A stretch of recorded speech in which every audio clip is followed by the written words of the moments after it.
needs to do something to get the edge. And looking for that edge is going to be important because this player down here in the bottom right has been looking unstoppable in late game once again. He's been resurrecting his form from 2018. In the bottom right side of the map, representing Basilisk, it's the Finnish phenom, Serral.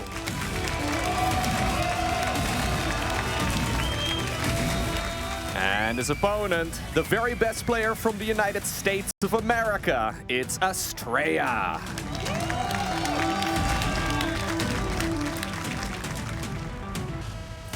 How do you approach this if you're Astrea and you see you're in the group with Serral? Do you just look at that game and you're like, probably won't win that one? Or do you take it serious and you decide to, well, come up with some creative builds?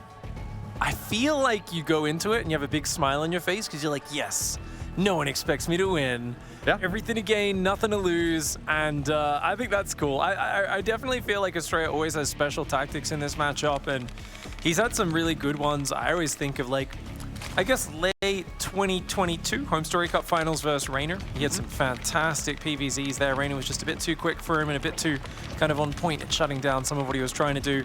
But I think already starting off by blocking the natural is a good start for Astrea. And we'll see exactly what vein of ZVP he's willing to play. The scary thing, though, as I said, is Serral. He went from being so timing attack oriented in the last few years to, yeah, he can still hit timing attacks, but his late game is just back in form. He's been grinding it out, and few players are scarier with Broodlords than he is. You're absolutely right. His late game has looked phenomenal. There's not really a whole lot of weaknesses in his play whatsoever. So I think Astrea indeed is going into this match with, yeah, maybe expectations to just play some good games and bring maybe some of the more creative builds that he's been practicing lately. If you know that it's going to be a tough road ahead, this may just be the matchup where, yeah, you can bring the strategies that maybe not always work that greatly. I mean, we already have a pylon as part of the wall off. That's already a little bit funky, but we're looking for something a little crazier than that. The hero meta is where it's at, man. I'm down. Like, it's so funny because, like, I make so much fun of players when they have weird little inefficiencies in their builds, but I'm actually down on the pylon because I've seen people building such good wall-offs behind it at this point, and it just hasn't been getting punished. And I'm like, you know what? The 2 racks on the low ground that Terrans do Versoc, that should also get punished. It works more often than not, right? It does get punished occasionally. It is a little dangerous. So you're not thinking it's going to be a Baneling bust? Definitely not. There is no way you could bait Serral into Baneling bust. I mean, Serral... It used to be the case, right? Whenever there was a pylon as part of the natural wall-off, Zergs would just insta-drop a Baneling nest. Half of Rotterdam's ladder win rate, mate, is weird janky pylon walls and people couldn't resist. They'd always get in there. I do love the Robo opening. Unfortunately, letting a Zergling in is a huge mistake for Astrea. You don't want to be giving away that free scouting this early, and that really limits your options. I believe it's going to be a Prism, double Adept pressure is the goal. Astrea does get rid of 1 drone and a Spore Trick.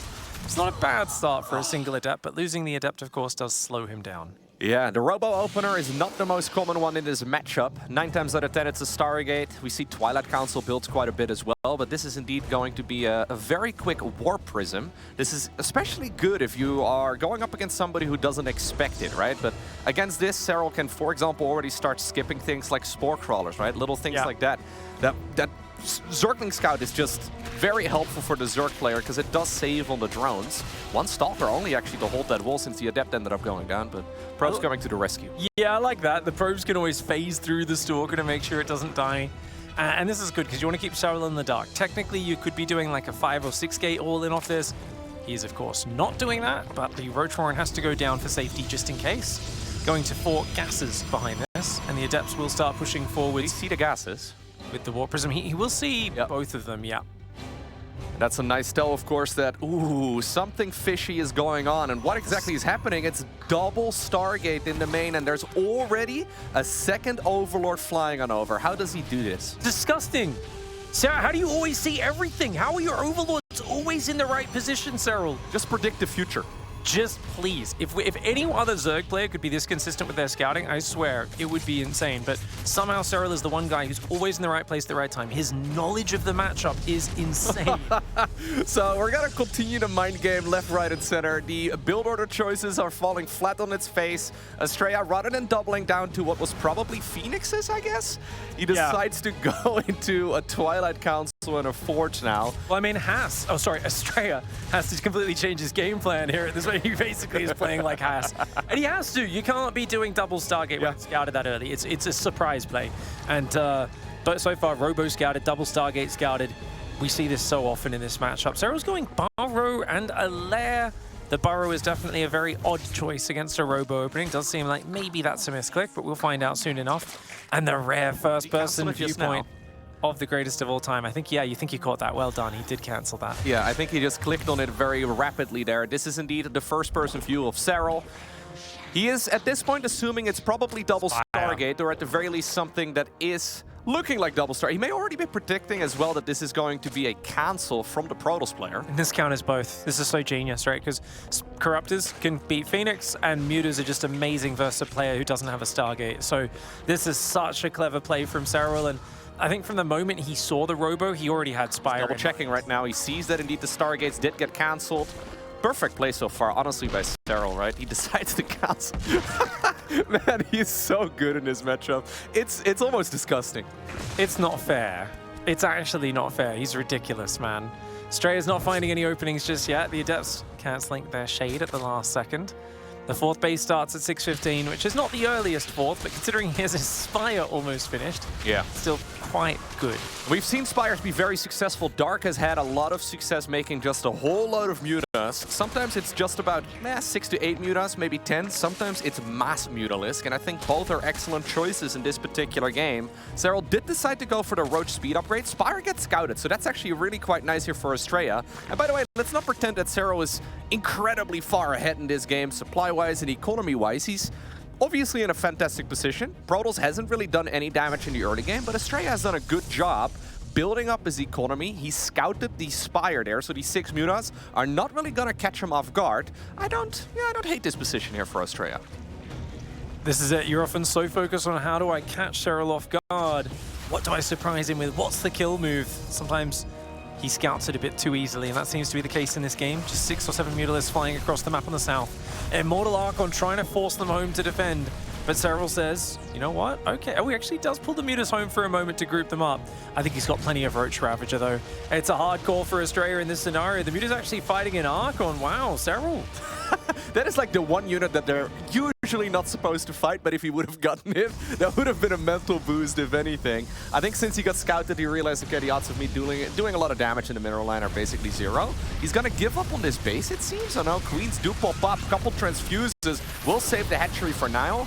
Good force fields, but they're gonna get popped. Indeed, Mutalisks rotate into the natural expand. More probes are falling. And you'll notice Serral is focusing on preserving the Mutalisks. He's not overcommitting. His first Mutalisk there, I believe, does die. Oh, no. He actually, okay. Walked into the wall there. Luckily, the Prism was nearby to save some of those very expensive Protoss units. Immortals and Archons and Sentries, those are not to be lost at this stage in the game. Astrea here realizing, okay, it's just a handful of Mutalisks. I'll get Storm to help on the ground, double upgrades, and just defend with Blink. Problem, Serral is committing to mass Mutalisk. He's going 7 more Mutas. He's saying, okay, you don't have Stargates, you're not building the hard counter, I don't need to swap off this. That being said, armor upgrade Stalkers are very good at fighting Mutas. You can technically beat them with Stalker Storm. The problem, of course, is the economic disparity. There is a 5th base on the way for Serral. His 4th is full of workers. Astrea is stuck on 3. If I have to be critical, I would like to see Serral start up the +1 flyer upgrade when you're going to make this many Mutas. That is one of the upgrades that makes them significantly more powerful. Generally, they're used, the Mutas that is, for harassment purposes. You can always force the base race if you really need to. They're usually not really that great at fighting the Protoss army heads on, but obviously if it's just a bunch of Zealots here. Units that can't shoot up, okay, the Prism is accepting death. If it's units that can't fight back, yeah, they can't. They can still be useful in the main engagements too. Right now though, getting those Templar would have been real nice, but he decides to fly away.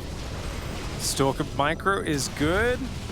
Astrea's prioritizing the right things. If you're going to defend Mutalisks with ground, this is the way to do it. A mixture of armor and shield upgrades, Psy Storm High Templar spread around your bases, cannons, batteries, and of course some good Blink Stalker Micro. But Serral's Micro is so good. It's weird because I always look at the way he uses his Mutalisks and I always feel like surely he could kill a few more probes if he just goes a bit deeper. But the thing is, the mutas just never die. He preserves them where other people sacrifice them. He's so good at bouncing around, causing a nuisance. Finally, a few Mutalisks fall. But look at that. It was all to pull him out of position and set up for this swinging move in the south. Takes out the Nexus, 20 probes. Astrea is just stuck behind in this game. Yeah, he is a solid, well, more than 60 supply behind at this stage, and it's just so tricky. This is a relatively low-tech Zerg army, but he decides to magic box on top of all of those Archons and Templar and everything else. There's tons of Immortals, though, and they're doing a fantastic job. Stalker's also shutting down some of those Roaches, and now they're chasing down the Mutalisks. So replacing this with a whole load of Zerglings. I don't love the upgrades for him, though. The +1/+1 right now for the Mutas and for the Zerglings, they're coming, but they're really late, and this is already +2/+1 for Astrea. This is actually a moment where Astrea can potentially deal damage. Massling pretty good against Immortals and Stalkers. Without a warp, does he have a warp prism? He does have a warp prism on the front. Oh man, if he could get a few Archons in here and some Zealots. I agree with you. The problem is that his economy is getting gutted behind it. Astrea does not have a lot of money coming in. He is morphing Archons on the front line. The Mutaling, though, coming across, and the Zerglings are so good in a base trade. They are just absolutely wonderful in this scenario. Astrea might have to pull probes across this map or face fear of elimination. Absolutely. So just like in a previous game, it's maybe worth reminding the viewers that the win condition in a game of StarCraft II is to destroy all of your opponent's structures, and Serral's army is really quick. All of the structures for Protoss are in the top left-hand corner. Serral is expanding all over the map. He's already moving towards the top right. He's moving towards the bottom left as well. Though the Immortals, okay, 2 of them have found this hatchery in the top right-hand corner. In the meantime, though, the Zergling Roach Muta army is destroying everything. And, well, even though I think Serral can fight Astrea's army in a head-on battle, I don't think he needs to. Too late to recall at this point. The final Nexus goes down. I don't think we've got too much money. 790 minerals. He can build a Nexus. He built some buildings. So it's not like it's over yet, but the army supply is so advantaged that it's going to be difficult for Astrea, even after all this base trade, to really get back in it. Serral's still got 15 drones on the map. He's run many of those away. Final building's starting to get taken out. Astrea, I believe, has restarted the pylon. There we go. Oh, is that the final structure that he's got? Now, there's still a Templar Archives and 1 pylon out on the map. Those are inside of the main base, and that means that the only structures remaining right now for our Protoss are the ones that are in production. I think it's just the 1 pylon? Yeah, that's it. So that is the only structure that he's got. If Serral manages to dive that, okay, Nexus coming up. This is, of course, an indicator, and Serral does find a bunch of the Immortals. Serral now knows that a Nexus has been rebuilt, because, well, he gets that notification in the middle of his screen as well. The best place to rebuild sometimes is back in your main base in these scenarios. The most secretive place is right there, whereas people are normally out to the corners, those fresh bases hiding out there on the map. No Storm here. If he had Psy Storm, I'd maybe believe. But Serral's got 54 Lings, 27 Mutas, 5 Roaches. He could win a frontal fight against this. Yeah, the problem is that he doesn't really know that exactly, right? So he doesn't know what's inside of that prism. There is just a chance that maybe there were a few Templar warped in right before that Archives fell, because that was the final structure, I think, in the main, that he ended up shutting down. So it's a bit of a guessing game. Does Serral now decide to jump these structures? Because I'm with you, I think he can do it, but we have perfect information and we're not 100% sure. 1 more Immortal out on the map. Now, if he can try to focus that tree down and then recall that, that would be great. Of course, recall could only be used once every 2 minutes. That's a massive cooldown. Mutalisks are on their way to deal with it. Tree, I think, has to get cancelled. Nice. Yeah. All right, so the natural expansion of Astrea has been taken by Serral. Serral has been in full control of this game, but it's not necessarily an easy one, right? Astrea really making him fight for it. How many probes are still remaining? It's 10 in total, okay? Yeah, it was 10 drones a second ago for Serral, but I was going to say, because Serral has 2 bases, he should be ahead, but he just lost one of those 2, didn't he? So yeah, he's going to have to one. Yeah, he's going to have to just rebuild them. He's still got a full mining base. He was buffing that observer into surveillance mode and out of surveillance mode about 4 times. That's why I put a little smile on his face. It all comes down to these Stalkers here, right? Astrea knows that he can't really move out. There's just really no way that he gets surrounded by Zerglings. Yeah. Serral right now is going to get vision of exactly what there is for the Protoss player. Doesn't see any Templar, doesn't see any splash damage. He can poke in. Obviously, those Mutas do have rapid regeneration, so they regen health really quickly out of combat. 27 Mutalisks is a pretty impressive number. Nice blink forward. That's going to trigger Serral to go. A decisive move for the Finn, and it's the correct move. there is not enough stuff for the Protoss to hang on. The Stalkers are getting overwhelmed, and Serral will take a dominant game 1. Yeah. Now, honestly, that was incredibly dominant, especially like the first, I want to say first 80% of that game. Serral always looks so critical of his own matches. Yeah. You saw the same thing as well earlier today from Solar when he ended up winning his series. He was looking very disappointed in himself because... Should we pretend what his thought process is? Should we play? It's the end of the day, Loco. I think we can get a bit loose there. Yeah, sure. What do you think? I scouted everything he did, and it still was a base trade. That was stupid. Yeah. No, you're probably right. It's one of those scenarios that you try and avoid, right? I mean... I scouted this dumb gimmicky build, and it still ended up in a base trade? Oh, man, what the hell? I mean, yeah, it was a brilliant call, though. I really do like the Spire here, because you mentioned it already. It's good against whatever the Protoss player decided to do. So, yeah. Option 1, those Stargates were kept around, and, well, we had Astrea making a whole load of Phoenixes. There was a follow-up scout as soon as the Spire finished up. What Serral could have done in that instance is make a whole load of Corruptors. Option B, and that's the one we had in this game, those Stargates ended up getting cancelled, and we had a replacement tech instead. In that particular instance, the Mutas are really quite nice. I never really consider Serral to be that much of a Muta player, though, but yeah. I think it makes perfect sense when you see the Robo. It's on your mind. You see the 2 Stargates. You go, you know what? I'll stick with it, and we'll pick how much we commit, which direction later on. This is one of the things with Serral where he really is not a Mutalisk player ever. Whereas we saw like Dark against Showtime, he was dead set on going Mutalisks in that game 3, right? It was always going to be his plan. And in this case... You called it before the series. I did, yeah, not to toot my own horn, but I'm like, if I was playing against Showtime, I'd try to make mass Muta, because it's really hard to break him, and Mutas fly, which is good. But, you know, you can see the way Dark makes those wild strategies work, and he's kind of got his plans before the game starts sometimes. But Serral, it's almost always reactive. It's, I see what you're doing, and I want to find the way to counter it. And that's exactly what he did there. So we said at the start of the series, it probably starts, how do you defeat Serral? With denying his scouting. That has to be the precursor to any of your surprise or special tactics working, catching him off guard. The first link came in, saw the Robo. The Overlord, 2-pronged Overlords were coming in. That second Overlord is actually kind of wild, because for a while, especially in this Stargate-focused meta, we don't really see double Overlord scouts anymore. No. It's become less and less popular over the course of the last year or so. We see Zerg players sending 1 Overlord across the map, maybe send the second one just a little bit, and then usually back home. 8 games out of 10. I bet he doesn't have that second Overlord. No. I bet this is a special thing he's done against Astrea. And will he do it in game 2? I don't think he will. If I were to make a bet here, I think it's going to be a Stargate opener for Astrea. He's going to be hunting for that second OV, and he will find only one.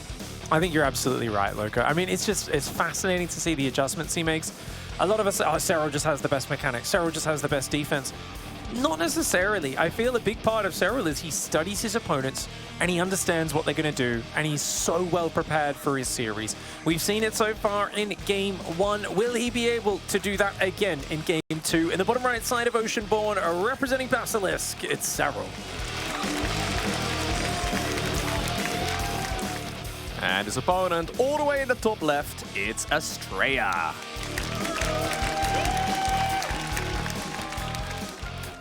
StarCraft's a game of small advantages that stack up over time, and sometimes players get an aura of invincibility, and people forget it's not just magic. It is details that add up to create the aura of invincibility. It's not just, oh, he magically just wins games. You know, sometimes we talk like that. We starts with 12 rounds as well, right? Just like every other Zerg. Exactly. It's just he's figured things out to scout, adapt, adjust, and most importantly, he studies his opponents before every single series. He does it better than anyone else. We see him constantly bringing out counter build orders. And a nice quick hatchery for Serral. This was, I believe, Overlord into 14 hatchery. And yeah, it's one of these things where I was kind of talking to Serral about this build yesterday and saying how I really thought, I was like, why doesn't everyone just go 14 hatch into 15 pool? You know, like 15-15, but slightly faster. Isn't that better? And he said, well, what he doesn't like about that build is you just can't get your creep down for a while, because your link speed is so late. So, you know, the Adepts are just dancing around, the Oracles start coming in. You don't get much creep out. Without a lot of creep, the Oracle Adept harass is much harder to deal with. So going for this build order, yeah, you delay a few drones there, you give up a little bit of mining. But at the end of the day, he says, you know, you can still get your link speed, you've got your hatchery on location, and that does seem to be one of the biggest priorities as well for Serral, is he wants the natural location up, doesn't want to have to defend the third base, though in the last game it didn't really cause him many problems. No, it's one of those things where you may just also have a personal preference, right? A lot of the Zerg players are very comfortable playing with their third base as their very first expansion. We call it the third base because it's in the third base location, of course, but ultimately, it doesn't seem to matter that much at this level of StarCraft II. Now, once again, we have a pylon as part of the wall-off. We see a chrono boost right there on the Adept. Okay, that's going to be a Stargate opener. Fair enough. Yeah, chrono on the Adept and insta warp gate research too, which is a little bit of a cheeky one. He decided to cancel the warp gate, go for the Stargate, and he will restart that warp gate research here momentarily. So small mind games here by Astrea. Do we see a second fall for it? Yeah, I mean, it's pretty standard, right? The maybe you don't notice this, but I don't think there's a second chrono on the Adepts. So just going to be the single Adept gets out real quick, and then the other one just kind of comes out at the normal timing. The double chrono has fallen out of fashion. And I think it's much better if you block the natural, right? Especially if you're going something sneaky like a Robo, right? In the last game, he didn't. I don't know. On the other hand, I feel like going across with these two Adepts is fantastic. Maybe put a probe in the wall if you really don't want him to scout what you're up to. But I think if you're going Oracle, honestly, getting it scouted is not that big a deal because Oracle Adept is such a solid opening. Oh, well, you were talking about that probe in the wall. There's that cheeky little Zergling coming in once again. He's going to complete the wall off like it's a Protoss versus Protoss. Make sure that there's no units sneaking into the natural. Yeah, the second chrono on the Adept is an interesting one. It's one of those minute details, just like the 14 hatch opener rather than the 15 or the 16 hatch. It's one of those things that pro gamers will spend a lot of time thinking about. Ultimately, though, Serral is just trying to get all the information, and he will see that it's an Oracle start, and well, he may even be able to catch this probe. Not blocking the Nexus, so at least the Nexus can start there for Astrea. Does get the pylon down as well. The Zergling finally falling. Going to go first-person view of Astrea. Astrea is a methodical player. He can get a little frantic occasionally, but normally he is reasonably calm in his play. You can see the Oracle bypasses the natural. Oh my gosh. And he goes, okay, all right, it's Serral Queen defense. Get out of here. I don't want to take too much damage. Oracle already goes in the yellow without getting any drone kills. No, hasn't even activated the pulsar beam yet, if I'm not mistaken. So now he's just sort of hanging it in the corner. There is a Stalker available, so at the very least that one will be handy when it comes to shutting down this Overlord. Ideally, though, as a Protoss player here, you want to deal at least a bunch of workers worth of damage. Just having those Oracles sit around to do nothing is not optimal. He's going in with the Adepts and the Oracles right now. Stasis Trap on the right, Adepts shading into the third base. They're going to try and get in the choke point, but one of the Adepts does get surrounded, unfortunately. Still getting a few drones. Stasis Trap in the natural. Looks like that was deflected by Serral. This Oracle's going to come in here as well. Multiple angled Stasis harassment, and of course, it's got the Forge and the Robo behind. Now, interestingly, he warped in a second Stalker for the wall-off. That's because it's on a weird angle, this wall-off, where if you put an Adept or a Zealot, it's a smaller unit. Links can run past it unless you're perfectly placed. Stalker is a bit of a chunker, and sometimes that does come in handy for blocking those big entrances. How many workers have been killed in this game so far, though? That's the real question. I think it's just the one probe. Okay, one probe and 3 drones. Okay, he did manage to sneak a couple of them, I think with those Adepts in that case, but the Adepts had to sacrifice themselves as well for that damage. Not loving the start here for Astrea. It's not the flying start, at least, that he's hoping for, but it's certainly not a bad situation with a very quick third Nexus, right? For the longest time, if you haven't watched a lot of StarCraft II, for example, over the last couple of years, a third Nexus for Protoss went down at like the 5-minute mark, right? These days, it is long up and running at that point, and Astrea at 5.5 minutes is nearly fully saturated on 3 bases. So economically speaking, he's fine. It's just that his early game hasn't achieved that much. If a modern Protoss took these builds back to 2016, they'd just be like, wow, everyone just all-ins back in the day, man. Like early Legacy, there's just... And all the early Legacy players would be like, this guy's stupidly greedy, like, let's just kill him. They're like, why isn't it working? We don't know why it's not working. He's really, really good at defending this. Well, I like the double Robo Bay follow-up, though, with the Twilight and the Forge. So Astrea's getting every piece of tech. This is, funnily enough, another strategy that's a little vulnerable to Mutalisks, but we're not going to see that this time. So far, just Roaches and Zerglings. I don't think a Baneling Nest has come in. As I say it, a Spire does go down at the front. That's a late Spire. That is not a super quick one. I think Astrea's in a much better position this game. I love how that Spire is quote-unquote hidden, right? It's literally in the middle of nowhere, but it's one of those locations, well, maybe he's accidentally going to stumble upon it, but it's not in the spot where you would normally expect it, as we do have a bunch of drones going down to these Oracles. There's a whole lot of creep spread already, though. Okay, maybe this stays his word. Nope, it is also responded to perfectly. Astrea is going into Colossi together with the ranged upgrade for them. This is going to be Stalker Colossus pick. Second Forge as well. So it's a macro play. I like it so far. I don't like this if you mass Stalkers. I think if you got up to a maximum of about maybe 18 Stalkers, preferably only 12, I think it's okay. But I think from there you want to go more like Immortals, Disruptors, Zealots, Archons, or just a really good ground-pounding army. Of course, he needs to find the spine. Yeah. Otherwise, those Mutalisks are going to be very annoying to deal with. Mutas have not been, or I guess the Spire rather, has not been scouted yet. Astrea has the Observer so close by. It's one of those locations that you are so unlikely to check. But Astrea is going for an attack. Serral just committed rather to 11 Mutalisks. This is not a bad moment for Astrea to move out, Pig. It's not. No, he's moving out. It's a pretty small army for now. But what do you got on the ground of Serral? A few Roaches, a few Zerglings? Not that much. 14 Mutalisks building. That is a lot, man. And Astrea just has no idea. Yeah, he does have a Prism, of course, but a little too slow with this movement. If he would have seen the Spire, I think he would have dived a bit deeper. Mutas, will they go across the map, or is he going to just face this army head-on with everything that he's got? Is he going to snipe the Prism? It's very unlike Serral to play Mutas 2 games in a row. I think this is really catching Astrea off guard. He finally sees it, and he's not got a lot of time to respond. He's going to try and recall the Prism. His army is going to start to pull back. Stalkers are trying to warp in to defend. Natural is under assault. Astrea secretly crossing his fingers there, hoping that those Mutas were the very first ones that popped out. Ultimately, though, he did have a bunch of Stalkers available as well at home. We even have the Contamination upgrade, or the ability, rather, of the Overseer being used. Probably the least utilized spell in all of SC2. You know, 7 probes for like 5-6 Mutas so far. So far, it has actually been fantastic defense by Astrea. Serral, though, does grab a few more probes on his way back out. 4th base is up, though. If Astrea can keep defending like that, he's in a good spot.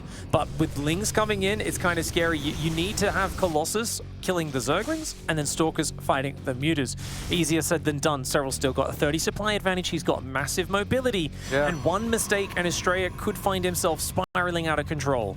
The thing is, right, with this mass Muta style, those Colossi are not going to achieve too much. I don't think that Serral is really planning on engaging this army head-on. He is not, however, transitioning to, for example, mass Roach. That could have been an option here for the Zerg. Instead, he is prepared to do a full counterattack once again. And you already mentioned it, tons of Mutas have actually gone down in this game. Compared to, well, game number 1 of this particular series, Serral has lost way more of those expensive Zerg units. Natural expensive, wide open, nothing in the wall of. And these Stalkers, they've been protecting for a while, but they're going to have to blink away.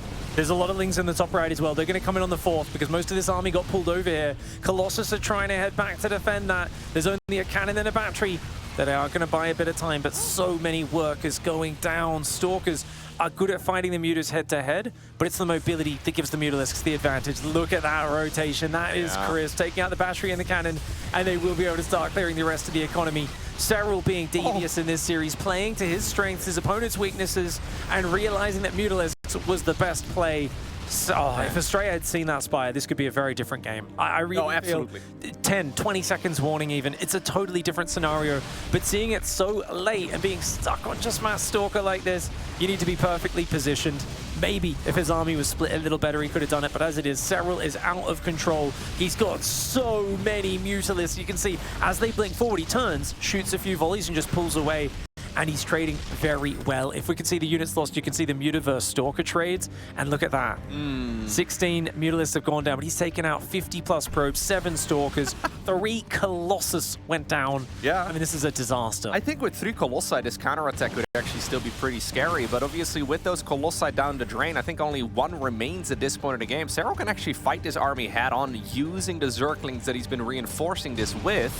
Ultimately, though, he's just trying to buy as much time as possible. The finisher is already maxed out. There's only 39 workers remaining, so Astrea's best bet here is to make 1 army and win the game with it, right? Go full bulldozer, try to cross the creep and win the game with it, but it's going to be incredibly difficult. 3-2 is almost finished. If he was able to just kind of absorb the punches, not take too much damage, 3-2 would have been a brilliant kill timing for Astrea, especially if he added some Archons. Yeah, of course. Easy snipes there. Just goes floating off to the top of the ocean. There is a man in a fisher boat on top of whatever planet this is. And he is like, what the heck is going on down there? There are just giant chunks of Colossus and Stalker floating everywhere. GG is called. The Serral obtains a very smooth 2-0 victory over Astrea. You were talking about his late game and how dominant it's been. Well, apparently we never needed to go there. That's why he's the whole package right now. He's still got the timing attack prowess, he's still got the tricky plays, and most importantly, those little details in the early game, knowing how to adjust them. And you combine that with a scary late game, and it is the whole package. A very frustrating experience, getting scouted at every turn. Yeah. And, you know, it feels like PvZ, it's always possible to make an upset if you can just hide what you can do. It's just...